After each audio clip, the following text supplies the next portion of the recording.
Imagine a grand palace where everything looks perfect on the outside. The gardens are beautiful, the rooms are filled with history, the family smiles for the cameras. But behind those closed doors, a different story is unfolding. A story about power, about control, and about a brother who refused to let anyone take what was rightfully his.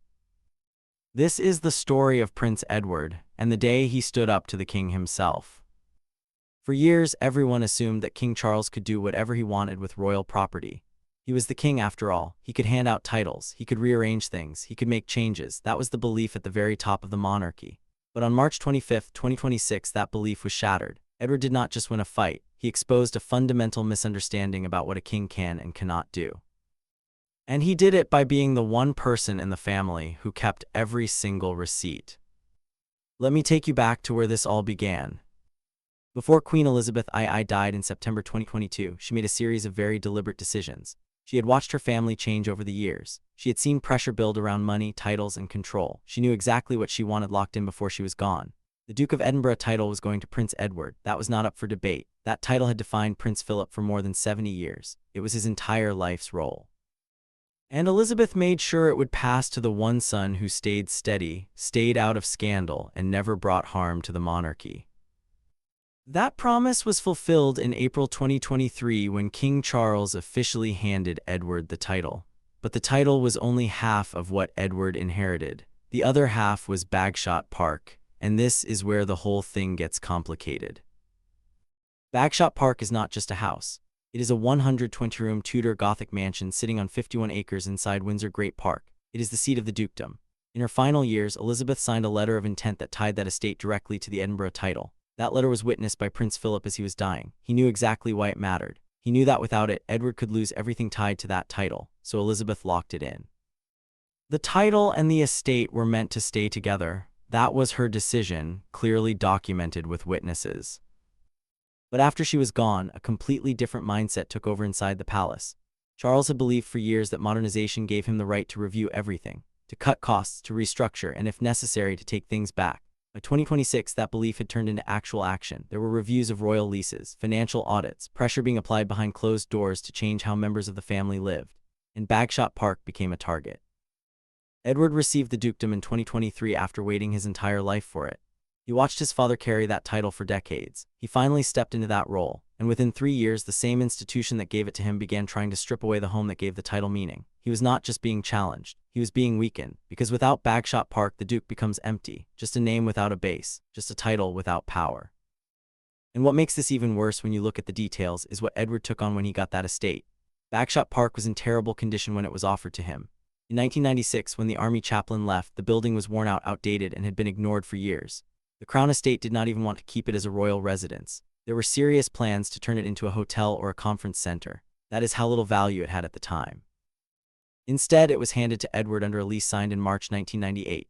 The terms were clear: £5,000 a year for 50 years. That low rent came with a heavy burden. He had to fix the place, not slowly, not over time, immediately, and he did it. He put in £1.36 million of his own private money.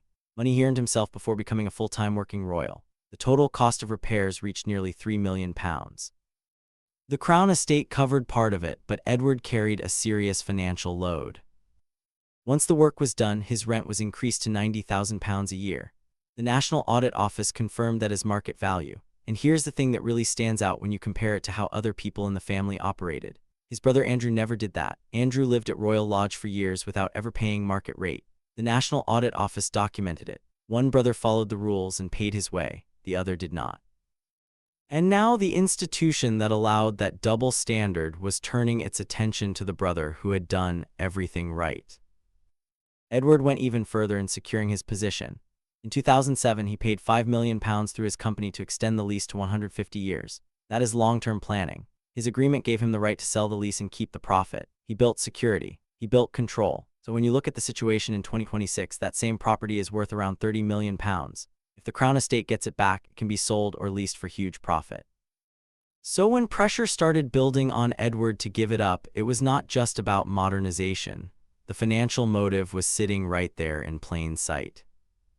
And this is where Prince Philip's role becomes impossible to overlook. He saw this coming. That is why he made sure that letter of intent was witnessed and recorded. Philip had spent over 70 years watching how the monarchy operated behind closed doors. He had watched the institution move quietly and efficiently against people it no longer found useful. He was not going to let that happen to his youngest son. So as he was dying, he put his name on a document designed to make that impossible. He knew that without it, Edward would have no protection when the pressure came. By the time March 25th arrived, Edward was ready.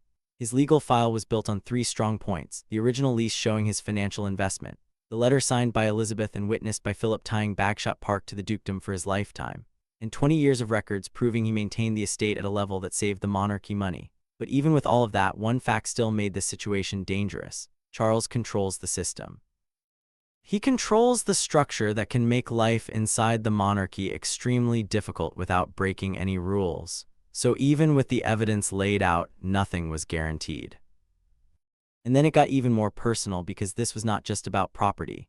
Earlier in 2026, a palace official showed up with a clipboard and a quiet instruction. The visit came from the office of Queen Camilla. It was described as a jewelry audit, a routine review, a national heritage check. That is how it was framed. But what it actually meant was simple. Someone had come to count and question jewelry that Sophie, Duchess of Edinburgh, had worn as her own for 25 years. At the center of that audit was one piece, the Anthem Tiara. This was not a random item from a vault. It was made specifically for Sophie's wedding in 1999, commissioned by Queen Elizabeth II herself. It was built using 4 antique elements shaped in a honeysuckle design taken from the private collection of Queen Victoria. For nearly 2 decades, it was the only tiara Sophie ever wore. That detail matters more than people think. Sophie was never given open access to the grand state tiaras the way other senior royals were. That was understood inside the family. It was never said loudly, but it was clear. She was not placed at the center. She stayed in the lower position, and the Anthem Tiara became her one piece, her one crown. Take that away and she is left with nothing. Camilla's argument came through legal language, but the message behind it was sharp. Because the tiara used golden stones from Queen Victoria's era, it could be classified as crown property. That meant it should be held in the central royal vault and only issued out for official use. The meaning was clear. Sophie would no longer own the tiara she wore on her wedding day. She would have to ask permission to wear it. And the logic behind it was dangerous, because if that argument holds, it does not stop with one tiara. It opens the door to reclaim dozens of personal gifts given by Elizabeth over her 70-year reign. It does not stop at Sophie. It reaches across the entire family. Edward's legal team saw that immediately. But this situation carried something even darker behind it. The public had seen this kind of move before. After Princess Diana died, a diamond and emerald necklace given to her by the Queen Mother on her wedding day was returned to the royal vault. That should have been the end of it. Instead, Camilla had it taken out, redesigned into a brooch, and wore it publicly. People did not stay quiet. The reaction was immediate and angry. That memory never went away, and now the same pattern was playing out again. This time, Edward did not stay quiet. His lawyers responded with a document that shut the argument down at its root. It was a deed of gift signed by Elizabeth in 1999. It stated that the Anthem Tiara was classified as a private wedding present, not a state loan, not a shared asset, not something held in trust. It belonged to Sophie. Elizabeth had also given Sophie the Royal Victorian Order. That is not a casual honor. It is given personally by the monarch for direct service, so look at the full picture. Elizabeth gave her that honor, gave her a wedding tiara, and then signed a legal document confirming it was hers. That is a queen making a direct statement about who she trusted. Camilla's audit was not just about jewelry. It was an attempt to push against that record, but Edward had gone further than anyone realized. Years earlier in 1999, he had worked with royal jewelers to create a matching set of black and white pearl jewelry for Sophie, a necklace and earrings designed to sit perfectly with the Anthem Tiara. The materials were funded through the crown, but Edward held the design rights. That detail changed everything. His lawyers argued that the tiara and the pearl set formed a single artistic unit tied to Edward's own design work. You cannot remove the tiara without breaking that unit, and that gave him another layer of legal protection. And behind all of this sat something deeply personal. Sophie wore that tiara on her wedding day. Then in October 2019, at a reception in Buckingham Palace, she was giving a speech in front of senior royals and guests. In the middle of that speech, she turned toward Queen Elizabeth II and said, "Mama." It was not planned. It slipped out in a room where every word is usually carefully controlled, and it showed exactly how she saw her. The woman who signed that deed was the woman she called her mother, and now another woman was trying to take that away. By the afternoon of March 25th, the situation reached a breaking point. Edward's legal team delivered a direct warning. If the claim on the tiara was not dropped by the end of the day, they would release private letters written by Elizabeth. Letters that clearly stated her wish for Sophie to keep full ownership of her personal jewelry. And according to those close to the situation, those letters did not stop there. They included words about Camilla. That threat was explosive because releasing those letters would do more than defend Sophie. It would drag the past back into the open. Elizabeth's long, cold distance toward Camilla, the years it took before she accepted her, the tension that never fully disappeared. Charles had spent years rebuilding Camilla's image, turning her from a deeply unpopular figure into queen consort. Those letters could destroy that work in a single day. This was no longer about a tiara. It was about control, reputation, legacy. By the evening of March 25th, the Anthem Tiara still remained in Sophie's possession exactly as it was given to her. But after the audit and the legal pressure, Edward made his move. He had the tiara secured in a high-security private safe under the direct control of his own security team. No one was going to quietly take it, review it, or reclassify it without a fight. Edward had drawn his line. The legal warnings had been delivered. The palace had been pushed into a corner. But pressure on paper was never going to be enough to finish this. What came next was not legal, it was personal, and it was about to walk through the door in the form of Princess Anne. By the afternoon of March 25th, the fight moved out of offices and into a private room inside Buckingham Palace. And when Princess Anne walked in, everything shifted. There was no small talk, no polite opening, no effort to soften what was about to be said. She went straight to the point. But to understand why that moment carried so much weight, you have to look at what changed in the years before it. Anne and Sophie were not always close. As recently as 2021, it was clear to anyone watching that Anne kept her distance. She has always been like that. She does not fake warmth. If she does not feel it, she does not show it. Then April 2021 happened. Prince Philip died. That loss changed the structure inside the family. Both Anne and Sophie stepped forward to support Queen Elizabeth in her final year. They began seeing each other almost every day, and over time that distance between them disappeared. By the time of Elizabeth's funeral in September 2022, the change was visible. As they stood waiting for the coffin, Sophie reached out and placed a quiet hand on Anne's back. It was a small gesture, but it was real. It showed trust. That moment mattered more than people realized because by March 2026, that quiet connection had turned into something strong, something protective, something ready to act. So when Princess Anne walked into that meeting with King Charles, she was not there as Edward's sister. She was there to defend what their mother had already decided, and she made that clear immediately. She told Charles that if he allowed this to continue, if he allowed private gifts from their mother to be questioned, reclassified, or taken back, then the word of a monarch would mean nothing. Then she delivered the line that stopped the room. If our mother's signature on a lease or a deed of gift is not worth the paper it's written on today, then your signature will be worth even less tomorrow. Anne was attacking the foundation. A king's authority only works if people trust what he signed. That trust does not start with him, it comes from every monarch before him. Break that and everything weakens. She had also already reviewed the Bagshot Park documents herself. She knew exactly what Prince Edward had paid, what he had signed, and what the Crown Estate had accepted. The core of that agreement is simple. Edward holds a long-term legal lease over the property backed by his own financial investment and binding terms that give him full right to live there and control it within that lease. Anne's position was direct. Edward paid for that home. The Crown Estate took his money under those terms. That agreement stands. There is nothing left to argue. Anne did not treat the tiara and the house as separate disputes. She made it clear they were the same fight. Both were things Queen Elizabeth had personally given and backed by signed documents, and both were now being challenged using the same argument. She made the point directly. If they succeed in taking one, they open the door to take the other. And once that door is open, nothing Elizabeth signed is safe anymore. There was a sad twist to this that had to do with Sophie. Sophie lost her mother when she was young. Over the years, Queen Elizabeth became the closest thing she had to a mother, and understood exactly what that meant. She had lost her father in 2021, then her mother in 2022. She knows what it means when those connections are gone and all that remains are the things they left behind. So when the tiara and the home were targeted, Anne did not see paperwork. She saw something being taken from someone who had already lost enough. And there was another layer that made this even harder. Anne had seen this before. She was close to Princess Diana. She watched how Diana's position was slowly broken down. The removal of HRH, the isolation, the loss of support. She saw a woman give everything to the monarchy and then get pushed aside. Now she was watching pressure build again. Different person, same pattern. She was not going to stay quiet this time. Then she went further. She told Charles that if Camilla did not stop, she would act, not privately, publicly. She would oversee a full audit of the Queen's household, not just basic numbers, everything, expenses, staffing, allocations tied to Queen Camilla herself. That threat landed hard because Anne is the one person in the family who could make it real and be believed. She has a long record of discipline and financial control. If she says she will expose something, people listen. And she did not stop there. She brought up Edward's children. There had been quiet pressure to push James, Earl of Wessex, and Lady Louise Windsor into full private status earlier than planned, meaning they would step away from their protected royal position and lose the security and support that comes with it. Anne stopped it immediately. She made it clear that this decision belongs to their parents and to the children themselves, not to Queen Camilla, and this mattered to her for a reason. Anne chose a private life for her own children, Peter and Zara, years ago, but that was her choice. No one forced it. What she was seeing now was different. This was pressure, and she was not going to allow it. By the time the meeting ended, the situation had changed completely.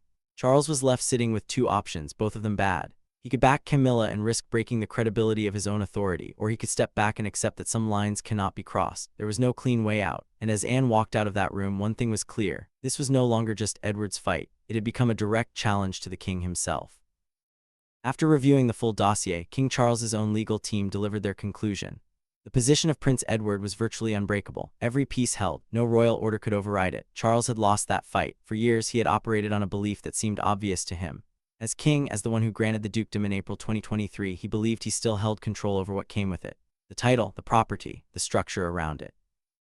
His own lawyers told him in writing that he did not. What his mother gave Edward was not temporary. It was a legal inheritance, and it was out of his reach.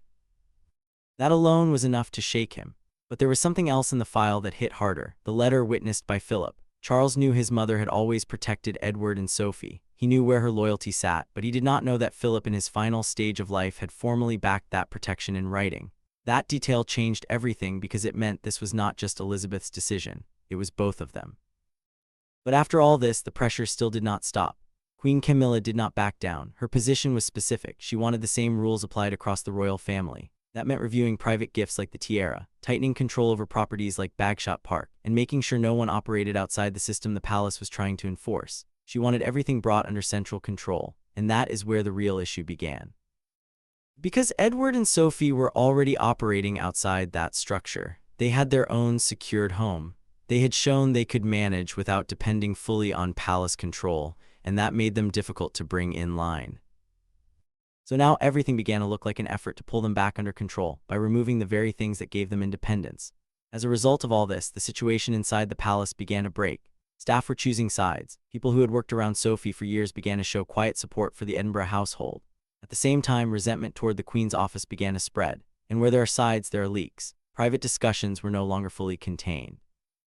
Documents, notes, internal thinking, all of it sat closer to exposure than it ever had before. One insider put it simply, the king is being led into a minefield. He is being pushed to choose between his wife's demands and his mother's final decisions. There is no outcome that does not damage the family. And outside the palace, the situation is even worse.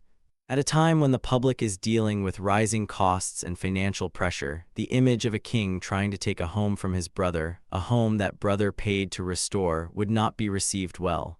It would not be forgiven.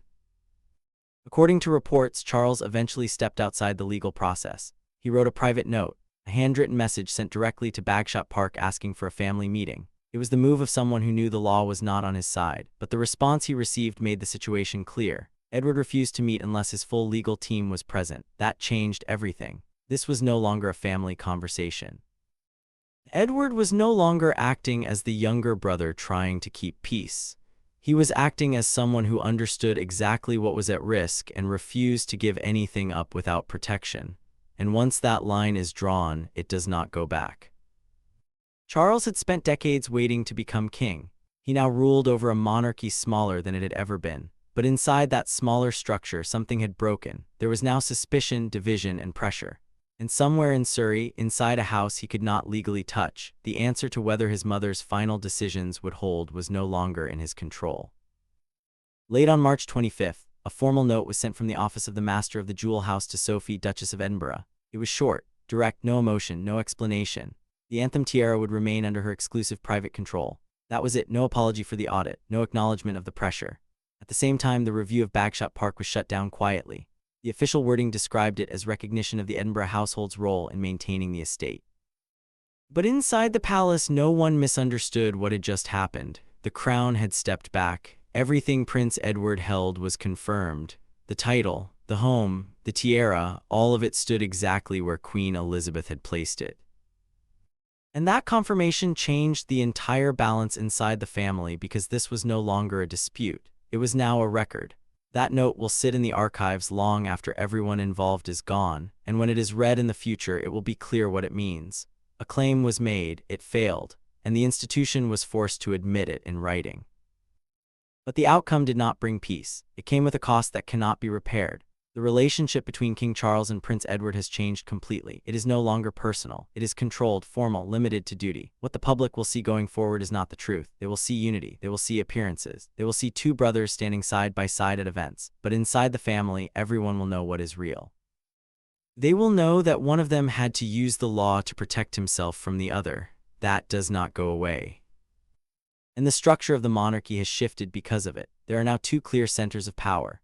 At Buckingham Palace, Queen Camilla and Charles continue to push their vision of a controlled, streamlined monarchy.